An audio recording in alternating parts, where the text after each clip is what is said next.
record this. Oh, there's our last person. So Javier. So I will post a recording of the videos in LoudCloud so you can peruse it after. All right, generally, I'll start off. I'm not going to, and I'm not planning on lecturing for 4 hours. So if you feel like I need to lecture you for 4 hours, then you can launch a complaint to the department and tell them that I did not provide enough instruction. But we all know that, and I've learned that after half an hour, the attention span starts to wane. So yes, we can only do so much as far as activities, especially in a remote environment. So my general plans is to essentially provide most of the critical information in the first 30 to 45 minutes, maybe run through an exercise or two, make sure you're all very uncomfortable, and then let you loose. That's my goal. All right, so I do want you to introduce yourself here in a minute so I can get to know you, even though we're social distancing in education. I'll start with myself and basically just a little bit about you. I've been with the university now for 3 years. I've been teaching for about 5. Before that, I was an engineer, IT, tech, DBA, you name it.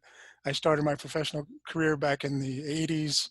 I even spent a few years in the Navy and all that, fought wars, et cetera, et cetera. Decided to come back into education and try to confuse more people into learning about what we think you should know. I really enjoy GCU, and I primarily teach computer science. But to let you know, I was hired to teach these 2 classes in Colangelo back in 2017. And then I was recruited by the engineering college to teach computer science. But I've done a lot. I really love teaching. I'm very passionate about helping you learn. This class will task you. I will tell you this now. It's a little bit different than 605 because yes, we'll do some SQL, but we're going to go beyond it. So hopefully you're very, very afraid. Well, you all don't look afraid, so I'm not doing my job. But don't worry, we'll get through it. It's very different in the remote environment, but I will try and make it as engaging as possible. But first, I do want to welcome you all. And you can call me Dwight. If you really feel like that's uncomfortable, you can call me Professor Ferris. I may not answer, but you can use my first name. That's fine. I've taught this class. Just as I said, I started out teaching this class, so I've taught about, well, either 605 or 610 or both, which I really don't like that they don't have us teach both classes because you get used to our nuances and it makes it easier to learn.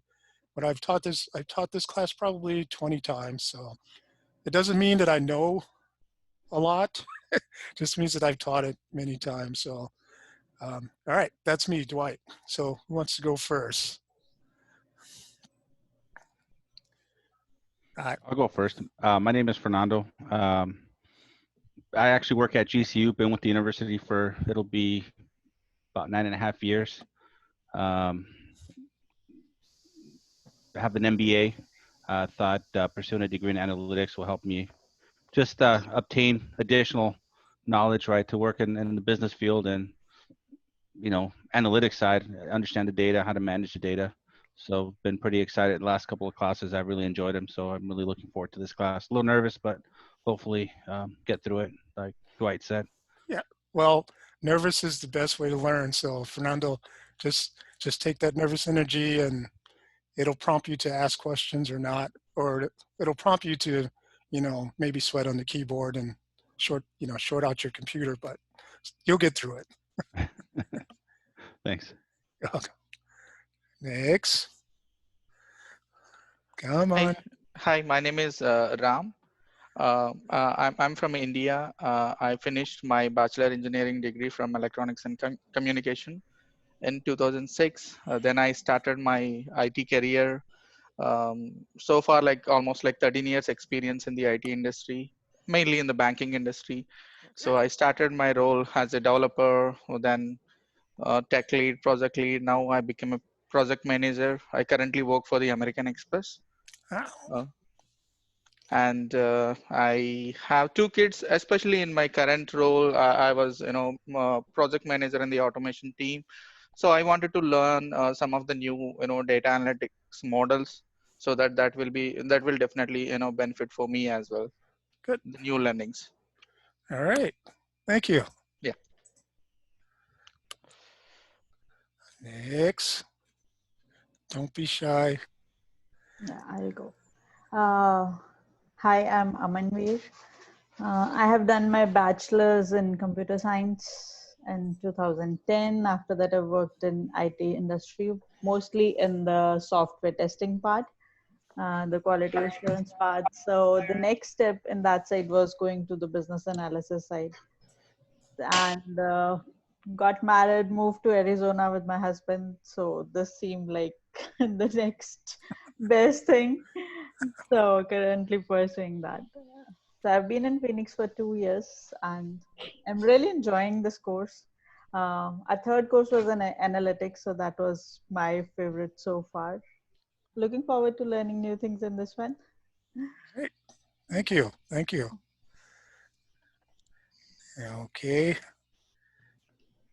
I'll Hi, go, everyone. Jill. Oh, sorry, go ahead. Oh, Jill, if you want to go ahead, that's fine. Okay, sorry. My name's Jill Story. I'm a native of Arizona, and I don't have much background in analytics, but I'm a big fan of Excel at work, and I know a lot about Excel and pivot tables and the whole thing. So Oh, yeah. yeah, so I feel like I want to keep moving in more analytical direction based on the fact that I tend to really enjoy that aspect of my work. And I work at Midwestern University in town, and I'm working from home, so it's nice to see actual faces. Yes. Yeah. Thank you. Okay. Hello, Next. Hello. can you guys hear me? Yep. Okay, perfect. Hi, my name is Tasia. I've been in this class from the last semester, I guess, or the last class, and most of you know me, except a few new ones. I'm from Nepal, and I finished my bachelor's last year, and I'm starting my master's this year. I'm really excited. Hopefully, I'll finish on time if I don't go on any weird journeys. Anyway, it's hopefully we'll finish this class together strong, and that's it. Thank you. Great. All right. Who hasn't gone yet?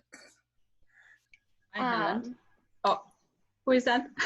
Oh, it's Emily. Katya, Oh, you hi. can go. Okay. Well, most of you know me. I'm originally from Croatia. I just moved to Arizona in November last year when this class started. I have 7 years of experience in the pharmaceutical industry, both sales and marketing. My last position was product manager in oncology. And actually, that was the moment that I realized that I want to go a bit more into analytics. Also, my husband was already here in Arizona. So I decided to move here, enroll into this program, and here I am. I already have a master's degree in healthcare management from Croatia. Yeah. Impressive. Thank you. Thank you. Well, thank you.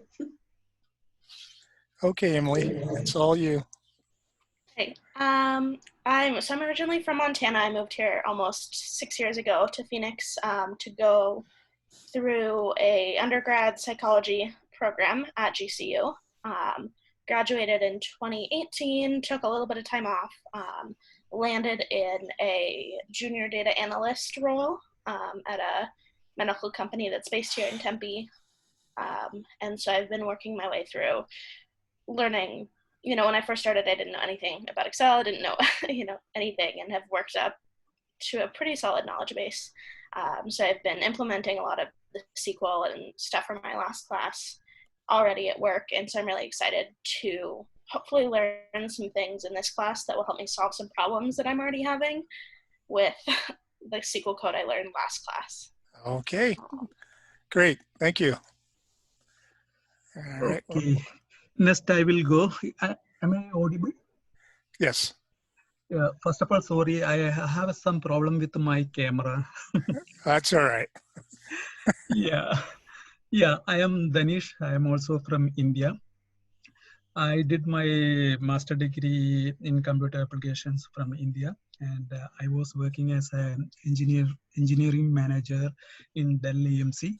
And I have around 17 years of software development experience, and mainly I focused in storage area, network, and cloud area. Mhm. Yeah, we were mainly developing management application for the data centers. That's about me. And my wife is working in Amex, and currently I am pursuing MS. I'm not currently I'm not working. All right. That's about me. Thank you. Okay. Who do we miss? Javier, go ahead. Go for it. Okay, yeah. I went to GCU. I graduated in 2015, and after that, in healthcare administration from GCU. And after that, I got a job at Banner Health, which I'm still currently working at. I got the interest with data because at my work, we deal with data every day. We have to keep track of how many patients the doctors receive, and we just deal with a lot of data. So I wanted to learn because we present that data to like stakeholders in the hospital. So I wanted to learn how to better present it, maybe how to better store it and stuff like that. Absolutely. Thank you. Thank you. Okay. Who has not Hello, gone yet? Professor. Hello. Okay. Hey, no, this is Srihari. Shehri. Okay. Yeah. After my master's in computer science, I have started my career as a software engineer. After gaining 3 years of experience with my interest on learning analytics, I integrated with my business. So I have enrolled into the GCU analytics program. This is my 4th class, and I haven't taken 605 since I have a master's degree earlier. So a credit got transferred. So this is my first Okay. database class. All right. Thank you. So hi everyone. So I've been with this class. In this class, we had the previous class together, but I'm gonna say my name again. So I'm Sylvia. I am a Zambian national. I moved to the US about 5 years ago to attend Arizona State University. Graduated in 2018 with a bachelor's in biochemistry and a minor in criminology and criminal justice. Wow. So after graduating, I worked for a chemical manufacturing company and just got interested in the analytics side and sort of going to school to get skills in big data analytics. All right. Wow. Thank you. Very impressive. So I think we have one more. Shufeng. Yeah. Hello, everyone. My name is Shu Fen. We are all in the classmate for the last course. And I'm from China. So I graduated in 2014 in Providence, Rhode Island. School is Johnson Wales University for my master degree. And after that, and I got a 1 year's OPT as an international student working in USA. And so then my wife came over and we find a job in United States and start my career. And it happens when I went to the library and I just connect with the data, data world, and I like it because of one, the librarian tried to teach us about how to use Tableau. That's the visual tool, and I like it that way is better. I don't know if it is better than the Excel, and I don't know Excel, and I never use it, and I never use the Tableau, but I say I am not. I just tried the Tableau. Then I started use Tableau, and now they needed to get a clean data to show in the visualize. Right. Now I'm in the world to learn how to get the data right. All right. Yeah, after that, and I applied a job in Phoenix for the headquarters for the U-Haul, and was working as a digital marketer, and they always need all the data, all the emails, all the things for the digital, for the campaign, all the promotions, and that's why I'm here to learn. All right. Thank you. Thank you all. Okay. I appreciate you all taking the time to fill me in on what you're doing. So this program will definitely help all of you. This class will get you started. Well, will continue your journey through database, learning about database, and learning how the manipulation of data are much needed for analytics and business intelligence and all that fun stuff that you'll run into no matter what your industry is. So, all right. Oh, Professor. Go ahead. I didn't want to interrupt you. I did not. I thought you went, Brenislav. Okay, go ahead. No, we just talked at the beginning. That's all. Oh, that was your intro. I skipped right over you. Okay, go ahead, please. Most of the class knows me. For those of you that don't, my background was for the 13 years I was in finance and banking.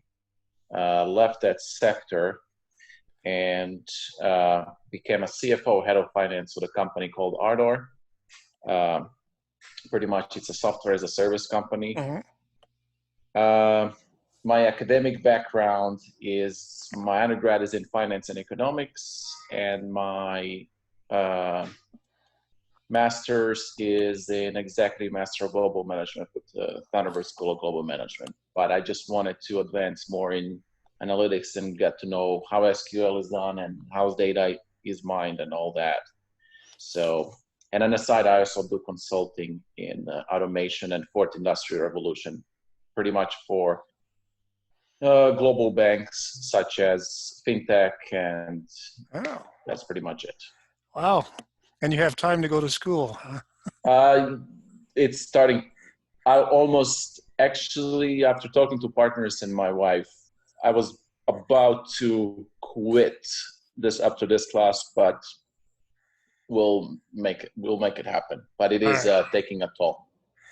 Yes, I can't imagine with all of your aspirations. Well, glad you're here. Yes, we're going to learn a lot. Continue to learn more about database management and all that. All right, so essentially what I will try to do, I'll charge through the lecture. If you have any questions, please interrupt me. You know, Zoom has a raise your hand. You can whistle in your mic or whatever. But generally, the main purpose of this first lecture is just try and get you to know me a little bit, what my expectations are, etc. We will generally go through the content of the class, pretty straightforward. There are quite a bit of resources, as you know, in Loud Cloud. I will prompt you to reference them or read them. Especially, a couple things, I have my nuances. Yes, you have discussion questions at this graduate level, and whenever you do a discussion question, I'll tell you this right away. I expect to see some type of reference, at least one reference. If you don't have a reference in your DQs, then I will deduct a percentage. Usually depending on how I feel. It could be 1%, could be 25%. No, it's usually, you know, a 5% deduction if I don't see a reference. So I do want you to do your due diligence and do your research and reading, please. All right, so what we're going to accomplish this, our first class, I'm going to go over the objectives. I'll have a lecture on some of the topics that we have in topic 1. Well, all of the specific topics, but and then we'll have a very some of you it'll probably be pretty boring, but I have a video on basically how to import from Excel into SQL Server. And then I'll talk about the DQs and the weekly assignments, and then I'll open it up for QA at the end. Any questions about our schedule? All right, I will move forward. So the first thing I do want to check, and I will probably have you, if there's any issues that I may discover on the assignments. So has everyone, or let me ask you this way, everyone has SQL Server installed with SSMS, correct? With the InventureWorks, with the InventureWorks database and the data warehouse restored within your SSMS, correct? Yes. So that is affirmative for everyone. I don't have to worry about any installations. Let me ask this: how many Mac users do I have? I have a Mac. It's Emily.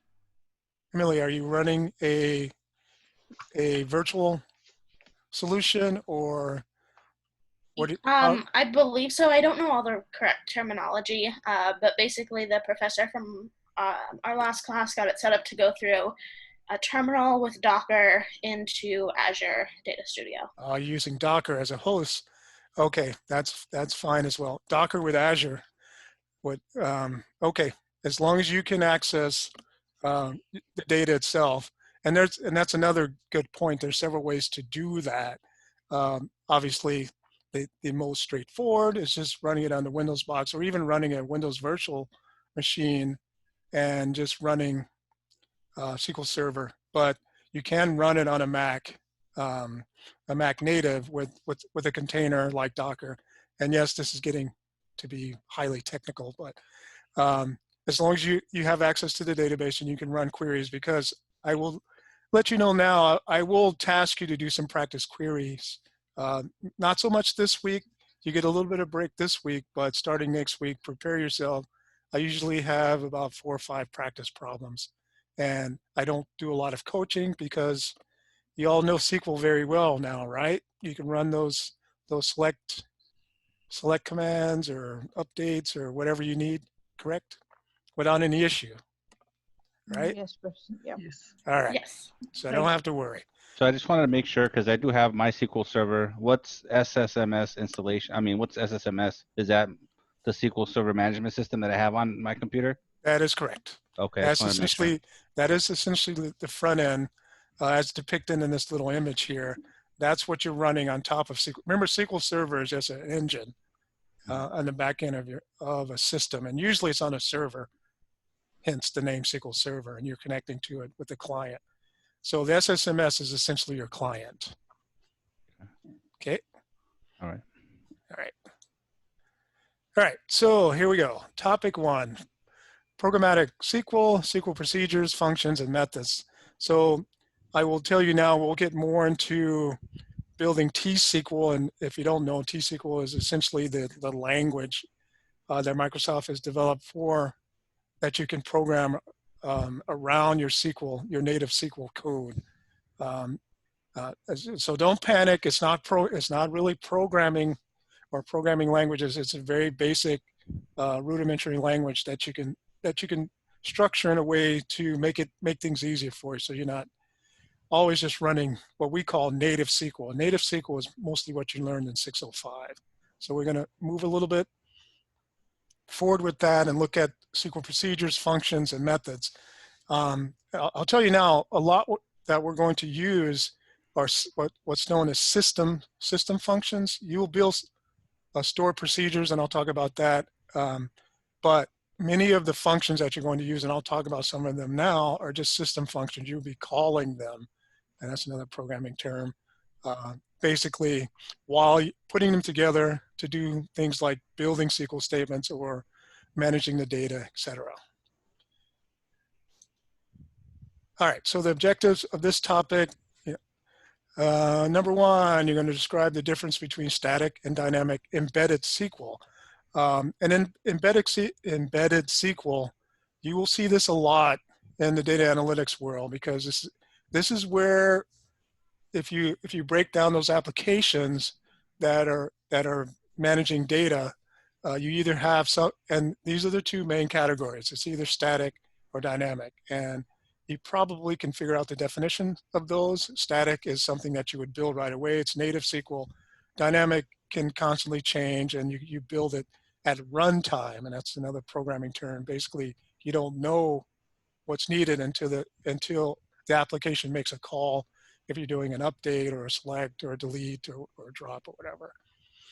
All right, number two, import data into SQL structure, and this primarily we're going to import from Excel, and there's a specific method that you use. And the good thing is Microsoft to Microsoft, so it's really not too complicated. There are some nuances. I'll tell you this right away with the import wizard and the import tool, and there's workarounds. So we'll talk about that when we get to it. I think in our first assignment you do have an import. So, and I'll talk about this later when we get to the assignments, the DQs. Essentially, what my expectations are as far as what you need to do or what the questions that you need to ask as you're finishing up the assignments. All right, so number three, create and modify variables to existing query structure to enable dynamic changes to existing code. That sounds very complex, and I'll break that down a little bit more when I talk about the assignments, but you're just essentially defining specific parameters, and those are known as variables that you can use to change your SQL code or run your SQL code. All right, and create SQL save events. These are stored functions, stored procedures, stored programs. Just keep that in mind. And then structured queries to identify data errors, build commands, and structured data for debugging. This is all basically looking at your SQL code. And I know that if I remember correctly, the last part of 605, you covered optimization. Am I correct? Basically ensuring that you're running efficient code. You're not creating Cartesian loops or anything like that. So we're just going to look at that in a little bit more detail. And this is not to frighten you more. This is more of a transition. I normally use topic one as what do you know? What do you think you know? As a matter of fact, I may walk you, well, we will actually walk through a couple of just very basic exercises just to make sure you're not rusty on your SQL building skills. Any questions about the objectives?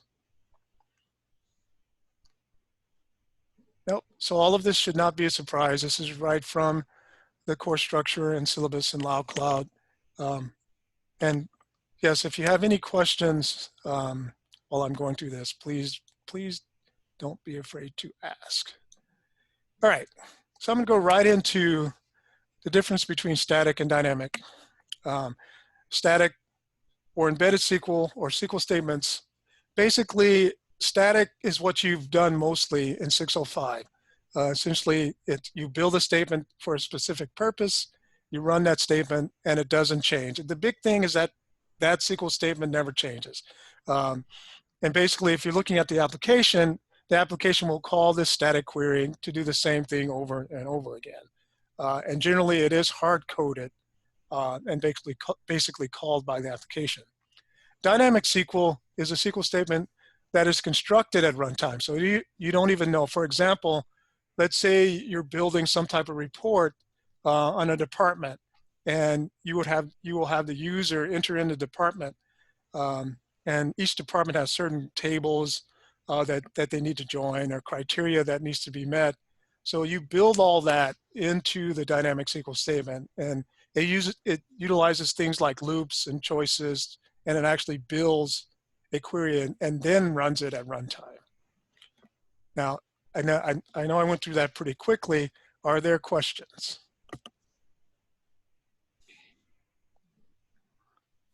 Please don't be afraid. I'm very approachable. So dynamic Pro- just, oh, go ahead, sorry. Yeah, so Professor, this is Ram. I have a question on the dynamic part. So the Okay. static meaning, for example, like you created a query for example, one of the value, okay, like on product code or something like that. Right. Dynamic is like instead of hard coding the value with the 723 or something like that, we're going to define a variable. To that variable, we will pass that value as and when it is needed. Yes. So this is one way, but in the last statement you're talking about writing a own query as well. It's not only the field. Yep, you're absolutely right. So you have to remember, dynamic is that. It's not just variables, but it's the actual query, and it could be other aspects of the database that you're changing within the dynamic process. Okay, this is interesting. Yep. Okay. And you're welcome. Someone else had a question? No? Yes? All right. No?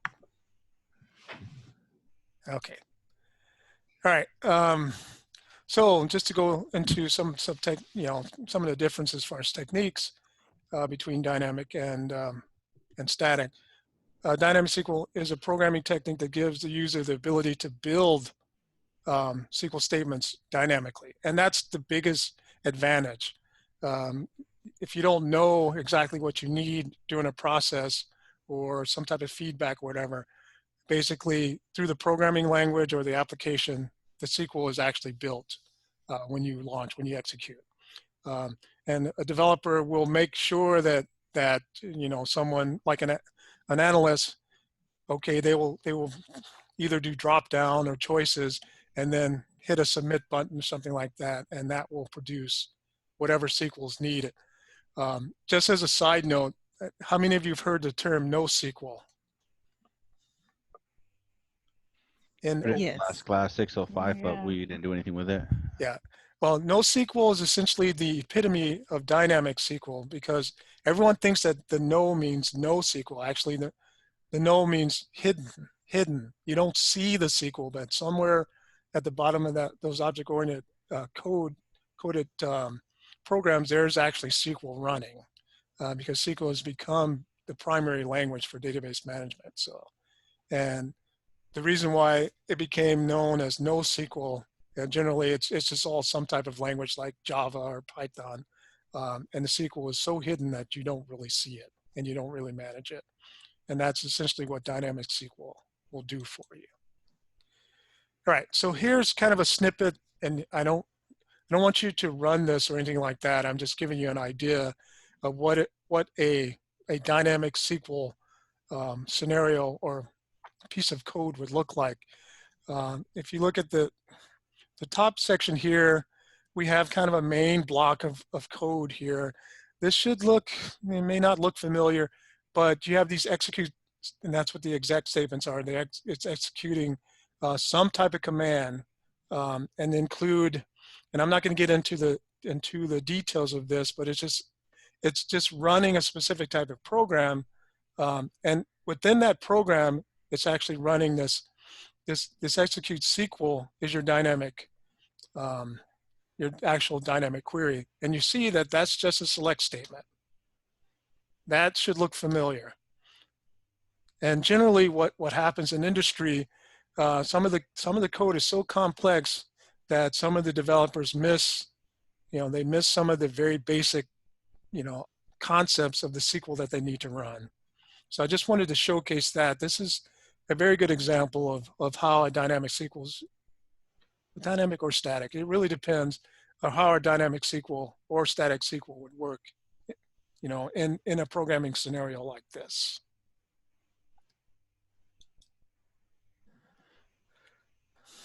So just a few more, expanding the explanation a little bit. In some applications, and you see this all the time now in every industry. It's becoming pretty big in healthcare now. Basically, there's probably a lot of static, a lot of stored functions and stored um, um, objects on SQL, but on top of those applications or beneath those applications, there you will see basic, well, relatively basic SQL statements. And as I said, and this is just reiterating the point, if you look at that third paragraph here, generally in all of the higher level programming languages that deal with data or handle data, Java, Python, everything, ASP, CoFusion, they all have components of both dynamic and static SQL running. So the last sentence there, so, okay, that's all nice and great. How can we, perform this or practice this in SQL Server? And you're going to learn more. Were you all introduced to stored procedures in 605 at all? Yeah, I think that's some of the last assignments. Yeah, the last assignment should have been you're introduced to stored procedures. And stored procedures, they can be both, but they're primarily static SQL that you can run over and over, whether you have parameters, but generally you're running a SQL statement or series of SQL statements. Okay, so what we're going to do now, because I know you're all getting very bored, we are going to talk about how do we do it, how do we build a dynamic or static scenario in SQL Server. Well, there's two very basic methods. One is writing a query with parameters, and I'll give you an example. And then two is using the exec, which is basically an execute statement or function, a system function in SQL Server. So how does that look? So I do want you all to add this statement. Go ahead and perform or type in the statement that's on the PowerPoint into your SSMS or into your whatever form that you have that's tying to your AdventureWorks database.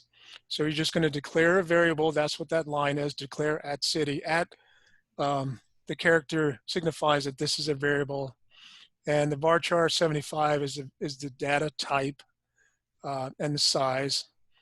And then you're going to set, meaning you declare and set. You're going to set that variable value or literal equal to London, and that's single quotes. And then you're going to run it, just a very basic static select statement from that person.address table in AdventureWorks. So I'd like for you to run to execute these 3 lines in your SSMS. Does that make sense? Yep. So basically the purpose of this is you're going to find all the records in that address table where the city is equal to London. And let me know if you're having any issues.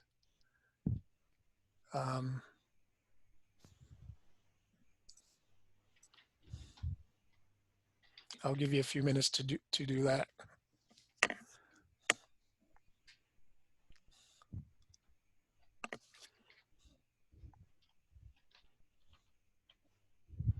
I could play some Jeopardy music, but no, I'm not going to do that this time. Maybe later when I give you something really hard.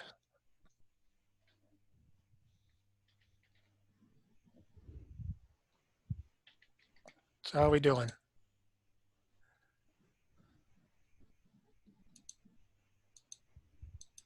Success, failure?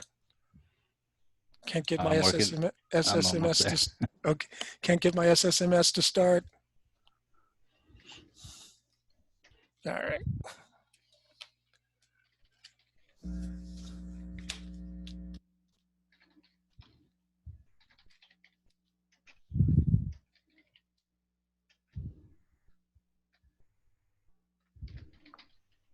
It's a success. Success. 2 wins. Well, it wasn't really a race. Sorry, that's not fair. So you should end up with something that looks like this.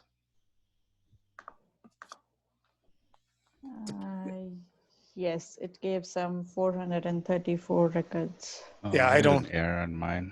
Uh-oh. So make sure, remember SQL, syntax, all that fun stuff. So what was your error? Oh, I misspelled select. See? Yeah. That'll get you every time. Everyone else good? All right, got it. Yep.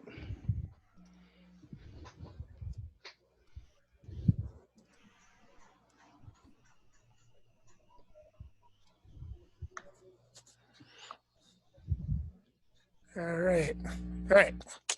Good. So let's move on. So hopefully you all, I'm very confident that everyone got through that without any issue. Yeah, it's good. All good. All right. So there, you just kind of completed your first, well, maybe your second or third venture into essentially writing a stored function. Now you can turn that into a stored procedure. So you've all have been exposed to procedures, right, or stored procedures. So go ahead and create this procedure, this get customers or USP get customers, and you want to make sure that you structure it exactly the way that it appears on the slide here. And basically, once you've created this, you can run it over and over and over again. And I don't know if you remember or recall how to run store procedures. You can run procedures just by typing the name and adding the required parameters or variables. And it will actually run when you click the execute or the run button in your SSMS. So go ahead and create this as a procedure. And if you were smart, you could, basically copy most of that code that you just done into this.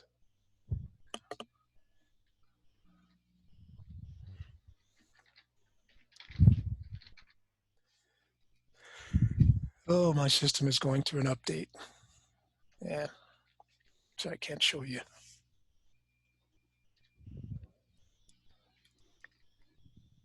All right, how we doing?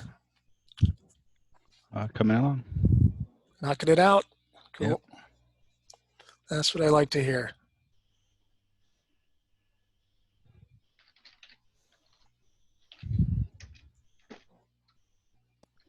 It ran, but I didn't get any results.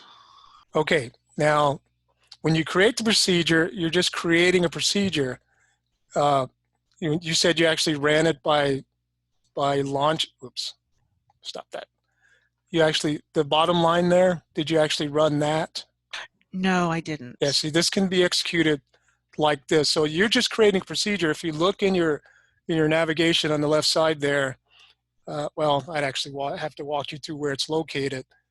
You would find that procedure, but run the bottom line and then try a couple different cities like Phoenix or New York. See if if it will produce results for you.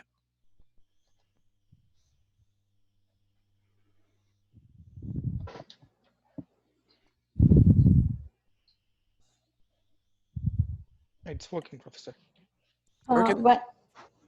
One question, Professor. Go ahead. Usually, I mean, as far as I remember, what we have done whenever we are executing, we need to write the keyword execute or exec. And here it's working without that. Yes, it will work without that because you're just running it using, when you click on the run button, that's the same thing as having, the SQL Server makes it very easy in the SSMS. So we're not running a series of programs here. You're just executing, basically calling that store procedure. So that's fine.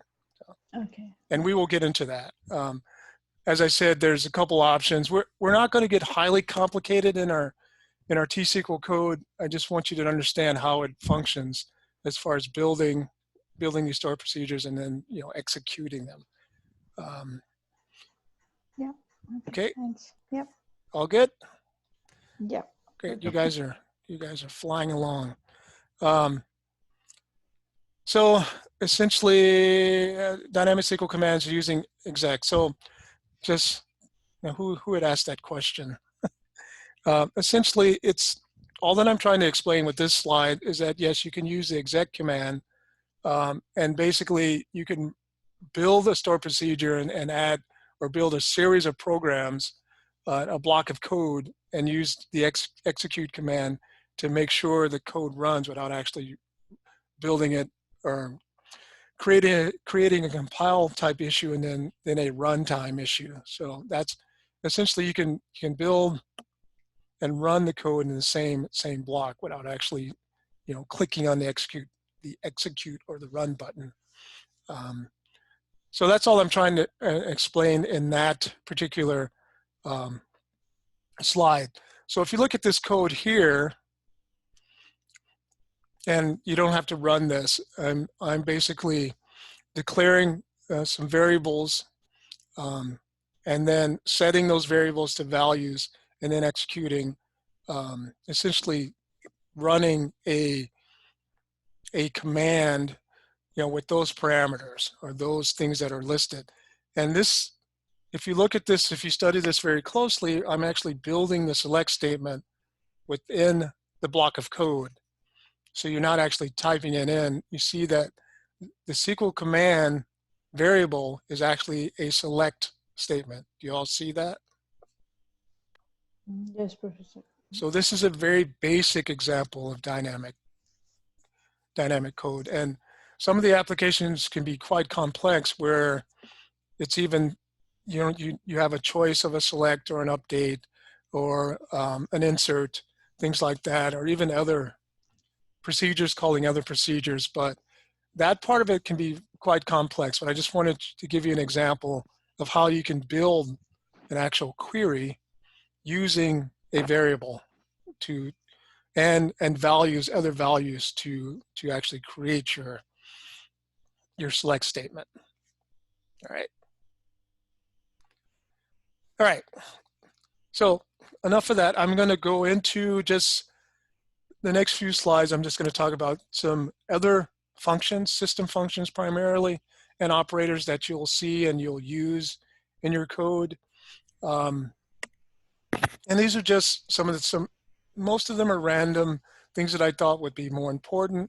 And like and, or, nor, as you know, you can use that in your select clause to identify, or your where clause, excuse me, to identify specific parameters. SQL uses these three logic values when true, false, null. And basically, you have to be very careful how you use these, obviously, these logical operators, but you need to make sure you understand when to use them and how to use them effectively. Some other functions, and basically this is a chart that identifies how you can use or what happens when you use an and the difference between and or and nor. And basically you have a value A, value B, and then you can just walk through those A and B, et cetera, when there's true and when they are false. All right, other functions. I wanted to talk briefly about date time functions. Yes, SQL Server has several: current date, current time stamp, current time precision. It goes to so many layers of, well, in engineering, it can go down to, like the nanosecond and things like that. So yes, those are all available as functions in SQL Server. I just wanted to highlight those. Briefly, were you all introduced to case when then logic in 605 at all? No, Professor. No? No. Okay, so I'm just going to mention this now. We will get into this in more detail, but this is a very, very useful type of selective looping process. It's used a lot to manipulate, or I would say modify data. No, that's the wrong term. You're not really modifying data. You're actually modifying output of data to satisfy reporting structures or whatever. And I'll talk about that a little bit more. But case when then essentially can produce a result table based on that, we'll call it, that's report friendly based on raw data. But it's a very, very useful conditional expression function. And I'm not going to go into it in a lot of details, but you can look at essentially how it works. If the way you would read this, on the left here, you have the actual data. This is, the column is A, and basically it has the values 1, 2, 3. Well, let's say we want to represent those values in a report, the Word version. So if you run this case, you can actually produce a table that has the actual raw data and then the words for that, or whatever you'd like for the other data. And that's how you would read this particular case when then statement. Basically you read it, if the value of that column is 1, then we're going to display 1, the word 1, and etc. And you can see there's several uses for that because there's certain formats of raw data when you're manipulating data, and you can ensure that reports are more readable, etc. I've done this quite a bit in so many different scenarios. Another function is coalesce, and basically, hopefully you're introduced to the issue of handling nulls in SQL. It's always a good thing to handle nulls before they become a part of any type of business intelligence or analytical or analysis. So we will talk about that more, but coalesce is another one of those functions that you can use to ensure that you're taking care or handling the nulls that occur in your data. All right. Let's see, like a case expression, coalesce only evaluates the arguments that are needed.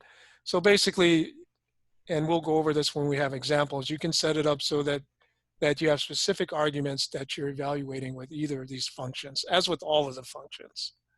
So, Professor, if I understand that correctly, the coalesce doesn't include any null function or null information? Yes, you would use that basically to remove null. Well, you don't necessarily remove them. There's another way to do that, but you need to handle them as far as how they're being moved through your manipulation or modification or reporting of the data. It's another one of those functions that you would use that's very easy. And basically, let me see, I buzzed right through that. So for example, you're doing a select statement and you're not sure if there's nulls in that particular field. You would have a description, a short description, and basically you would substitute that null with a specific value, but you're not changing, you're removing it per se, but you're not changing the value. You're not actually manipulating the data at this point. And that whole idea of handling nulls, it's so important because you never want those nulls to show on a specific reporting structure. Okay, and another way to handle nulls is null if. It's very, very similar to coalesce, but it performs essentially the inverse operation. If you have a value 1, well, basically if it's null, you have 2 values if they're equal. Yeah.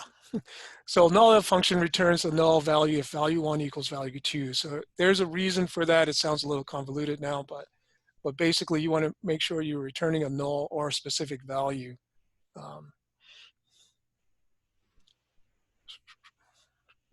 Let's see.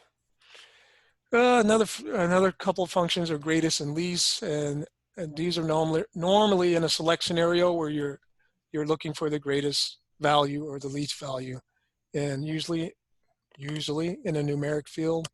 And there's purposes for that. So these are just shortcuts to those functions so that you can use those in a subquery or something where you're making sure that you're evaluating without actually knowing the values in those fields.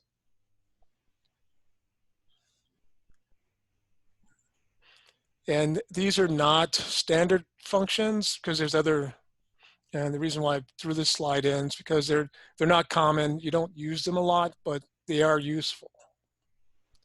Yeah, Professor, we have like max and min function, right? Is that Right. something related? Okay. Yes, and they're somewhat deprecated, but they're still actual functions. Well, they do have other purposes, but max and min is, well, when comparing the two, you probably would use a max min over the greatest and least. All right, any other questions? Those are just a few of the functions. You could actually acquire a list of there's thousands of system functions in SQL Server. So there's, I would not spend the time going through each one of them. I wanted to give you some of the ones that are both useful and some of the ones that are kind of obscure that still have their usages. So keep that in mind.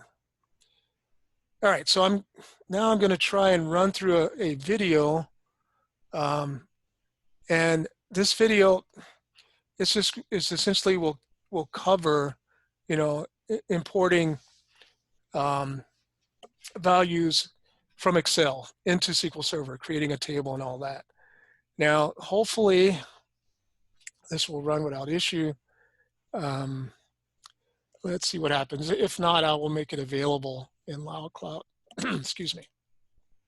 Yeah, I think it's already available in Cloud and under the study materials. I think I already watched this earlier today. So thank you. And who's that? Is that Fernando? Fernando, I'm sorry. This is Fernando.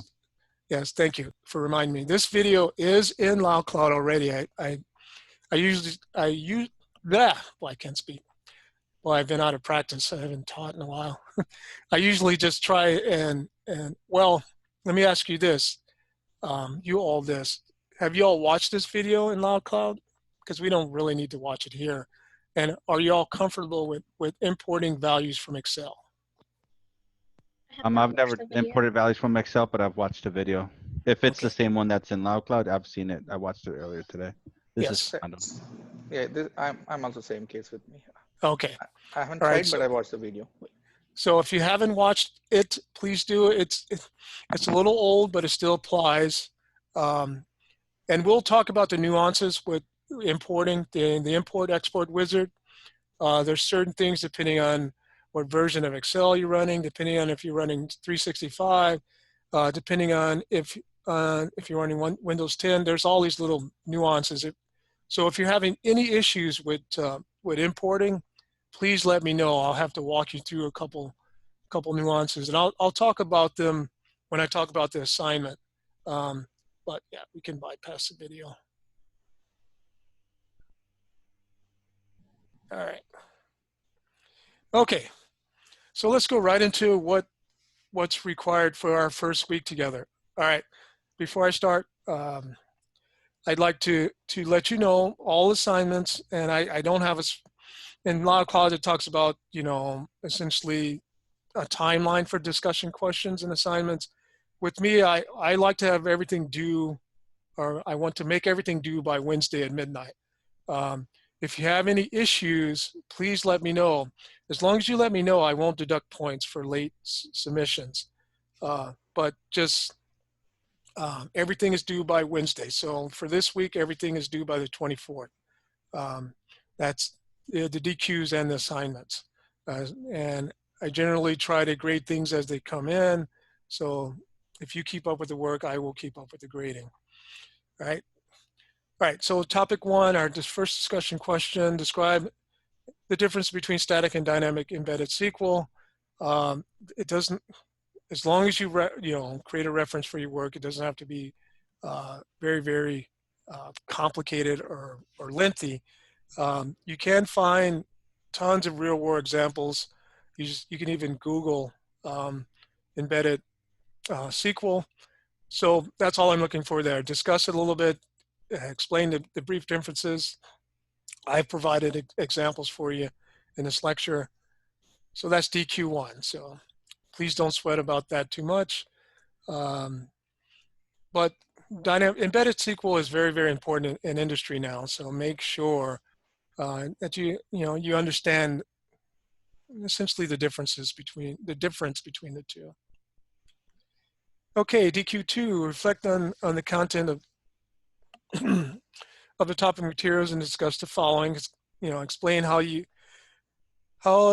use the knowledge you gain from topic materials to complete the topic assignment. This is just, all I want is just a discussion. Do you think it's useful? Or are there any takeaways? Just provide me a couple of sentences or two on how you feel about, for example, functions or static SQL or even store procedures. So once again, these are pretty straightforward. I'm going to start you out pretty easy. So don't sweat these. So, okay, so those are the discussion questions. Please, it's probably best, just a recommendation, get those out of the way so we can get on to the assignment. Speaking of which, so the purpose of this assignment is to continue to demonstrate your query building skills. Yay. So for this assignment, you'll construct queries using both static and dynamic. And all that means is that basically you're either going to do a static query, native query, or you're going to build a procedure or a function. Remember, essentially the way we're considering it, a procedure or function are considered dynamic because you can call it with different parameters, different variable values, and it will do something different or do something the same depending on the scenario. All right, so make sure, hopefully you all have AdventureWorks. I always have to check, but you all seem to be savvy about that and you're all ready to go. Please, what I'm looking for in your submissions, you can do either or. You can include everything in a Word doc. Remember, you can actually embed Excel into Word, or you can combine them all and zip them, or you can just do screenshots. I do like screenshots. So basically you can screenshot the query in SSMS, screenshot the result table or a portion of it. You don't have to screenshot the whole, the result table. That's one of the reasons why we ask for Excel, so that we can check the data, but that's not, in my mind, it's not necessary.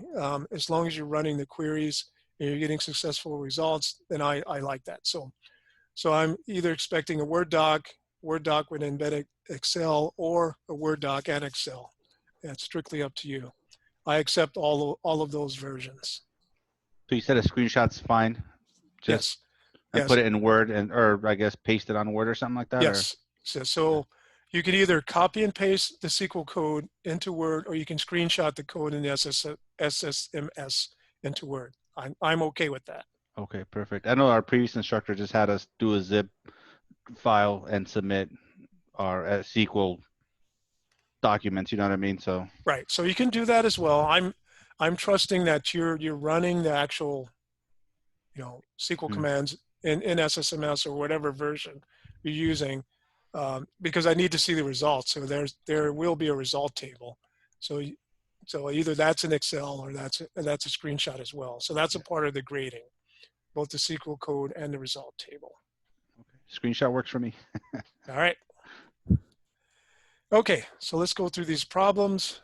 Problem 1, in your new job, you realize you'll be calling up their human resources employee table on a frequent basis to answer questions from your manager, using what you've learned thus far about store procedures. And please, if you have any questions about this, I know we just did one very briefly, but it's really not any more complex than that. You want to create an executable employees data set that will allow you to quickly reference all the records in the database. And all this is asking you for is to create a store procedure that will call up the employees table, the entire table. Does that make sense? Yeah, it does. Okay. So it requires just a reference table with all the employee names? No, this is asking you to build a store procedure that will call up the entire table. The whole table with all the data, yeah, okay. Okay. So all the fields, Professor? Yep. Okay. Just basically I know it sounds a little ridiculous, but yeah, it's just a way to practice building a store procedure. So I need to see the store procedure. I do want to see the procedure code itself. Do you all remember where the actual object is located in the Object Explorer? Yes, Professor. Do you remember that where on the left side of the SSMS, you can, yeah, under, Like view the tables and all that. yeah. Yeah. Okay. So I would like to see where the procedure is located in the Object Explorer along with the actual SQL, the code, the SQL code. All right. Okay. Problem 2. While the store procedure is an effective method to review static data set, which is what you just did, you realize the requirements for a question posed to you change frequently. So basically, the manager is going to ask different questions all the time. So your manager often will request information specific to a given job title. So you realize you need to create a function that allows a variable to be changed in your select statement each time you run it. Dynamics, sounds like dynamic SQL. So note, to develop the answer to this problem, set the variable. So this is just a very strong suggestion. You want to set your variable to design engineer. So our job title is going to be design engineer, and your variable name is going to be job title. That's what I'm showing you here. Oops, wrong mouse. So basically, design engineer is your job title. Basically, you're going to set that variable to design engineer. So to review this one, because this one can be very confusing, you're just going to build a function with your variable, with a variable or parameter, whichever way you want to look at it, as job title, and the value or literal of that job title is design engineer. Any questions about problem 2? No. No, Professor. Okay. All right. Problem 3, your manager wants to build an employee time off calendar of the year for easy reference and has asked that you compile a list of vacation hours for each employee under his supervision. This task relates to one you completed in problem 2 of this assignment and will require that you restructure the code you developed. So basically it's telling you that you're probably going to use the same function or a similar function to do this, to build a more complex query. As with problem 2, your manager will request information often and on an ongoing basis throughout the year. You realize you need to create a function that allows a variable to be changed in your query statement each time you run it so that you do not need to write a new code for every request. So the field you need to bring in are first and last name, sick and vacation hours. Note, to develop the answer to this problem, create a join. Do y'all remember joins? Do I have to go over? Okay. Vaguely. Yes. Vaguely. Yeah. So there's 2 tables here, maybe 3, that you need to concern yourself with. There's a table that has first and last name. I think it's a person-by-person table. And then this other table with sick and vacation hours. So hopefully you remember how to do that. And you have to do the join within the function. So just keep that in mind. All right. Are we good with that? And am I starting to lose people? They're like, uh-oh. No, it's good. It's all good. Yeah. Remember, if you have any questions about the assignments, please, you can email me, which is the fastest way, or text. I am available to you. I mean, I want to make sure that if you have any issues with these assignments, there's a lot in this topic 1, but it should not be overwhelming. But I'm not going, unless we really need to review some of this basic SQL, I'm not going to talk about a lot of basic SQL. So I would, if you've lost some of your knowledge on building these, I would definitely review those. And if you would like for me to review them with you, please let me know. I'm more than willing to do that. All right, only a couple more to go. Whew, I know you're all exhausted already, right? All right, problem 4. Your manager would like you to classify employee work areas in the building using a color coding system. Since no such system exists, of course, he's asked you to upload his personal Excel worksheet, which is in LoudCloud, and it's an Excel worksheet, and it's well, hopefully you can see how it's structured. So using the import wizard, load, and it's a roster file. And from the Excel file, and titled color coding, and then write a select statement once you've loaded to confirm. So basically, what I'm asking is that once you've loaded that and created the table, I want you to do a select star from that table, and then show me that via screenshot or Excel. All right, here's the nuance. Depending on what version, if you're 18.4, 17, or whatever, what version of Excel, if you have any problems with the Excel wizard, with the import wizard working, what I would suggest, and this has worked, I would change the file format to the oldest version, the 97-2003 format of Excel. Run that, because that's what's known as the core version of Microsoft. They didn't change even the engines in the back end. It works on everything. So if you have any import problems, just save the file as a 97-2003 format file. Does that make sense? Yeah. Yes. Yes. I do have one other question. This is Emily. Since I'm running my SQL through a container, is there going to be any issue importing anything? Since I'm on a Mac, I've had different problems with like temporary tables not showing up and stuff like that. And so I kind of want to know what I'm getting into here. Okay, you will have some specific issues with Docker. Are you running Microsoft Office on your Mac? Yes, I am. Okay, that'll lessen the issues. I would. Now, are you running SSMS with it, or are you just running Azure, the Azure version? Just Azure. Yeah, see, it doesn't have a clean wizard. So let me well. I might just do this one at work on my PC and call it a day. There's a way to do it. It's a little bit more complex with Azure and Docker. Okay. So if you want to run this, I tell you right now, I don't want you to become a programmer with the container and Docker with Azure, because you have to use some .NET, but it's probably best for you just to run it on a PC if you can. Okay, yeah, that's no problem. I just wanted to get your opinion on it. Thank you. Okay. Yeah, the Azure and Docker works fine as far as manipulating the data, but all these little nuances with the SQL Server Management Studio, yes, you'll run into some quirks. Same is the case for me, Professor. I'm also using Mac. This is Ram. Are you using Docker as well with Yeah, Azure? same. Yeah, from the last class, everybody, we are using Docker and Azure. Okay. So everyone that's using Mac are using Docker with Azure then?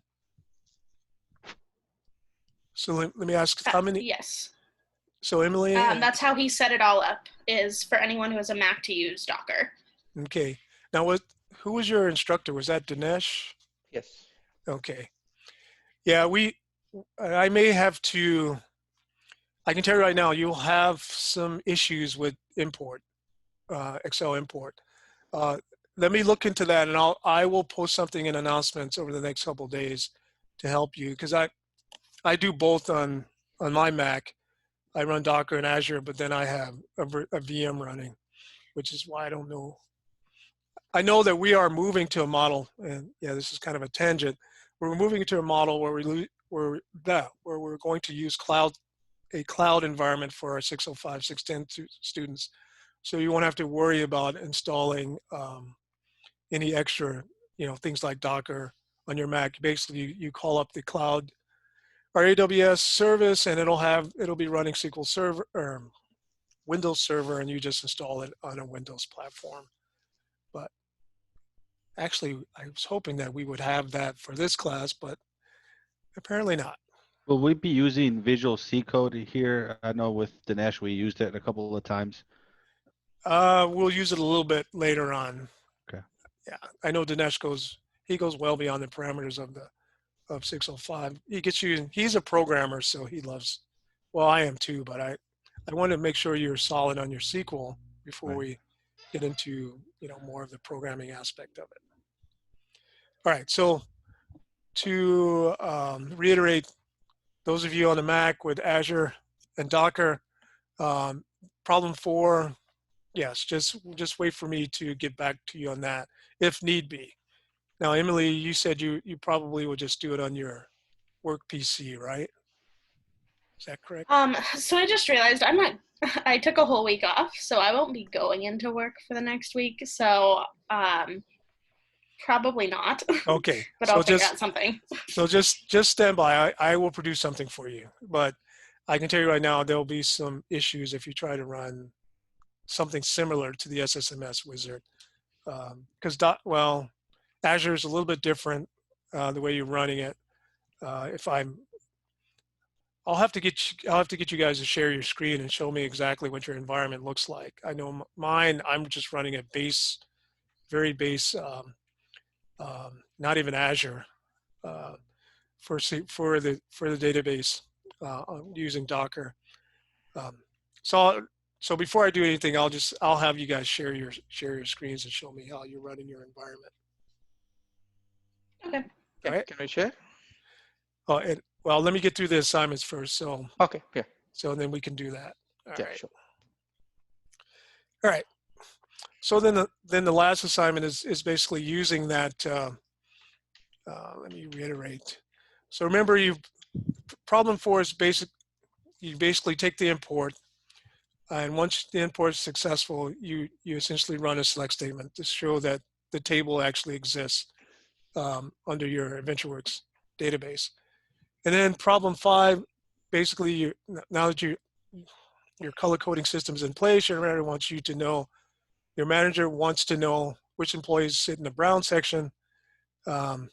So you need to provide him with this information using the color coding system you develop from problem 4. And the fields in this particular result table, color code, job title. What I want you to do is concatenate. That means combine the last name, first name, separated by a comma. So and then name the field full name. Hopefully you all know how to create alias for your field names. And remember, the concatenate should occur in your select statement. If you need a refresher on that, I can do that for you. And then basically that result table will be that. All of the employees in the brown section, color code, job title, full name. Questions? Please, please, please make a note of my email address, dwight.ferris@gcu, and my cell. Hopefully. Will you be uploading this lecture and the announcements or anything like that? Yes, I will. I will upload the lecture and the recording and announcements shortly after we conclude. Professor, I have a question on DQs. Yes. So do we need to respond to the, at least 2 of the other folks on their response or something like that for this? I don't believe in that. If you want to, that's fine. I'm not going to deduct points if you don't respond to 2 of your classmates. Okay, that's good. Thank you. Yep. So, Professor, would you advise us to contact you through our email or our Loud Cloud for, I don't know, some homework issues or? Email's the fastest. I try to check Loud Cloud. We don't get notification unless. Yeah, it's very odd the way they have it set up. I've given up on trying to figure out what's going on because I put my email in there and So I would prefer that you contact me via email because I'm always checking that, even when I'm sleeping. I perfect. Walk and check my email. So that's the quickest way because I pride myself, even when I'm asleep, to respond as quick as possible. Cool. Thank you. Yeah. Other questions? Yeah, you're all too easy. It will get harder, but as I said, I will upload the lecture and the recording. For those of you on a Mac, please stand by for problem 4 and 5, running Docker and Azure. I wasn't expecting that, so I need to make sure that I can come up with something that's doable. And I will the next day, probably tomorrow, I'll have something in announcements. Um, other than that, what else?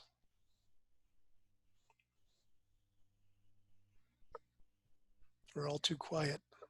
So you said DQs as long as they're in by next Wednesday, correct? DQs Yes. and see assign everything by Wednesday. Perfect. That is correct. If you're having any issues with any parts of what's required as far as assignments during the week, just send me a note, send me an email. I make a record of, I keep everything recorded so that I know who's doing what and when.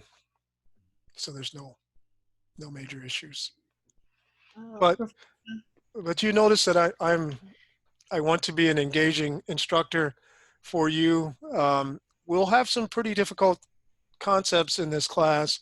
Some of it I will cover it clearly, as clear as possible. Some of it I will produce probably more questions than I've produced answers for. So the whole idea of generally in the face-to-face time, I usually have lots of engagement exercises. I'm still trying to figure out how to do that effectively with Zoom, but yeah, you are all actually my first. Well, I did finish off the spring semester, but most of those classes, those undergraduate classes, we were always pretty well ahead of the game. So this is my first real, well, at the graduate level anyway, real experience but we're trying to make this a useful environment. All right. I have a quick question, if you don't mind. With the reading material, like I started to read that modern database management, but I don't see anything related. I mean, obviously databases, but from what I was reading from anything on the assignment, I mean, are there some of these readings that you recommend to prioritize over others? Fernando, that's a very good question. Unfortunately, all of the readings are like that. You won't see a direct connection to the assignment. Some of it's useful information. Some of it, I'll say, is not really that useful. Some of it's just blatant. We want you to read this because we think it's useful, and it really isn't. I'll be honest about that. But you won't generally see a direct, especially these first two topics, direct correlation to the assignment. That's going to be your research. I recommend Microsoft has tons of information specifically about embedded and static SQL. You can go to the SQL Server section. They've done a pretty good job of providing resources. We've tried to include those in our revisions, but yeah, we seem to be going the wrong direction. But okay, thought I asked. Yeah. Thank you. Yeah, you're welcome. I have a question about the participation points. Well, my version, you show up to class. This time you get your intros, you get your participation points. Okay, so we don't have to submit anything. No, sometimes sometimes I will have you submit something. I will say that, so prepare yourself for that. But for this first topic, basically it's your true participation, showing up, showing your smiling faces, and you will get the participation points for this week. Thank you. So, Professor, I was gonna ask, like, what would be the best way to study this class, or if I wanted to get the most out of this, like, what would be your recommendation for the next 8 weeks? Okay, so we're going to do a lot of investigating, not just in SQL, but essentially what are we going to use analytics for? And then your project is just basically your investigation of a specific scenario and your whole interpretation. So yes, this is labeled intermediate database structure, but primarily we're trying to get you in the mindset that yes, SQL is a very important part of your analytics journey. So that being said, some of the resources, as Fernando pointed out, some of the resources are good reading material. I would even skim some of those because they provide good real world examples as to what's going on in analytics. Analytics and big data and business intelligence and all that is becoming so prominent and so important. So I know this is kind of a sideways method of answering your question. What I would say generally, what will give you the most benefit out of the class is investigating what's happening in your specific interests as far as industries. What are you going to use this degree for?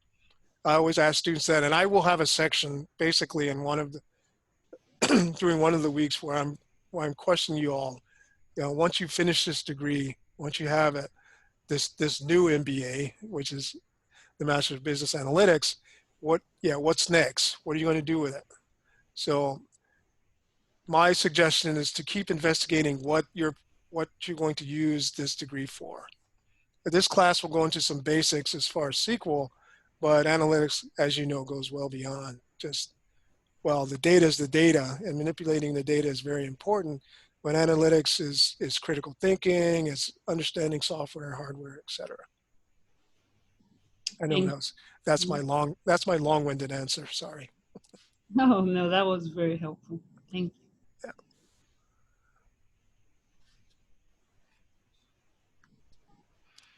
Any other questions? Dwight, this is Yes, sir. Bronislav. Hey, A Bronislav. quick question. Do you suggest or have any websites or maybe YouTube channels that you would recommend for people like us that want to, learn more about SQL and advanced? Do you have any recommendations? Well, I do have several. Not off the top of my head. I will be posting several in the announcements. And a lot of it is applicable to even now. There's all these, basically data-rich and analytical areas where it will definitely help you understand why something like SQL is so important. So that's a very good question. I will be posting things periodically throughout the next 8 weeks. Just and a lot of it's, well, I try to make it truly applicable to what I feel you should learn. If you so be very careful, but if you Google data analytics or something like Tableau or even Excel with analytics, it'll take you to some of the resources that are out there that can be very useful.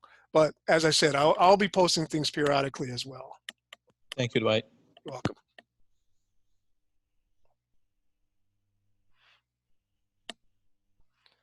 All right, so if there's no further questions, I'm going to end the lecture portion of this. I'm going to stop the recording.